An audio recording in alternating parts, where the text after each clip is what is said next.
জাপানে বুড়ো লোকের সংখ্যা বেশি, ইয়ং জেনারেশনের সংখ্যা কমছে, এই বুড়োদের সংখ্যা বাড়ছে। এটা আমরা সবসময় শুনে আসছি এবং সাথে এটাও শুনছি যে ভারত যুবশক্তিতে ভরপুর একটা দেশ। কিন্তু বাস্তবতা হলো ভারত এক দেশ হিসাবে খুব দ্রুত বুড়ো হচ্ছে, যা জাপানের মতোই এদেশেরও চিন্তার কারণ হয়ে দাঁড়াবে। 1970 সালে ভারতীয় মহিলারা গড়ে 5 সন্তান জন্ম দিতেন।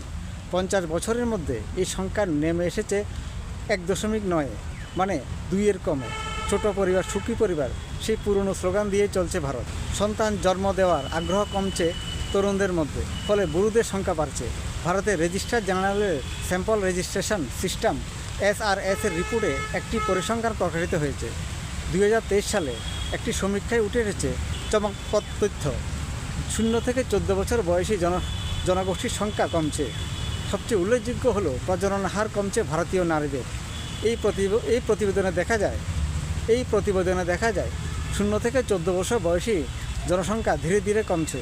যেখানে 1971 সনে 0 থেকে 14 বছর বয়সী জনসংখ্যা ছিল 41.2%। এটা 20 বছর কমে দাঁড়ালো 38.1%। এবং 1991 থেকে 2023 সালের মধ্যে এই সংখ্যা নেমে এলো 24.2%।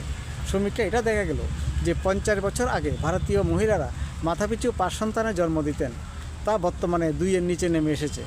ভারতের রেজিস্ট্রার জেনারেল এই সমীক্ষায় 80 লক্ষ মানুষের তথ্য অনুসারে করা হয়েছে। সারা বিশ্বের সঙ্গে পাল্লা দিয়ে ভারতও জন্মহার কমতে শুরু করেছে। রাষ্ট্রপুঞ্জের পপুলেশন ফান্ডের তথ্যেই এই সংকেত ফুটে উঠেছে। রাষ্ট্রপুঞ্জের এই তথ্যে বলছে বর্তমান বিশ্বের কোটি কোটি মানুষ প্রজনন হার কমতির দিকে। ভারতের জনসংখ্যা বৃদ্ধির গতি একসময় চিন্তার কারণ ছিল, কিন্তু বর্তমানে এই গতি দ্রুত হারে কমতে শুরু করেছে। ল্যান্ডসেটের এক রিপোর্ট অনুসারে 2050 সালের মধ্যে 1.3 ও 21 শতকে এটা 1.04% এসে পৌঁছাবে।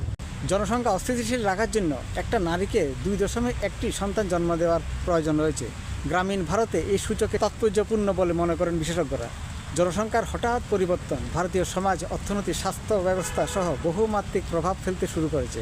সন্তান ধারণের প্রধান অন্তরায় হয়ে দাঁড়িয়েছে অর্থনৈতিক প্রতিকূলতা, অর্থনৈতিক প্রতিবন্ধকতা, চাকরির স্থায়িত্বহীনতা, পারিবারিক খরচের বোঝা বৃদ্ধি। এই ধরনের আরও অনেকগুলো কারণ দায়ী রয়েছে জনসংখ্যার নিম্নগতির জন্য। বর্তমানে 30-এর পরে বা অনেক মেয়ে 40-এর পরেও বিয়ে করছে। উচ্চবিত্তদের সন্তান ধারণের অনীহা বাড়ছে, দৈনন্দিন জীবনের চাপ এবং দম্পতিরা স্বাধীনভাবে জীবনযাপন করতে চাইছে। প্রজনন হারের রেকর্ড হ্রাসের পরে আরেকটা চিন্তার বিষয় হলো বয়স্কদের সংখ্যা বাড়ছে। জনসংখ্যার হিসাবে বলছে বর্তমান ভারতে 60 বছরের উপর জনসংখ্যা হার বাড়ছে, যা বর্তমান জন্মহার থেকে প্রায় 3 গুণ। বর্তমানে ভারতে বয়স্ক লোকের সংখ্যা প্রায় 15 কোটি, যা 2050-এ গিয়ে দাঁড়াবে 34 কোটি, যা মোট জনসংখ্যার 20% হবে। এই রিপোর্টে সারা দেশের জন্মহার ও মৃত্যুহার দুটোই কমছে বলে তুলে ধরা হয়েছে।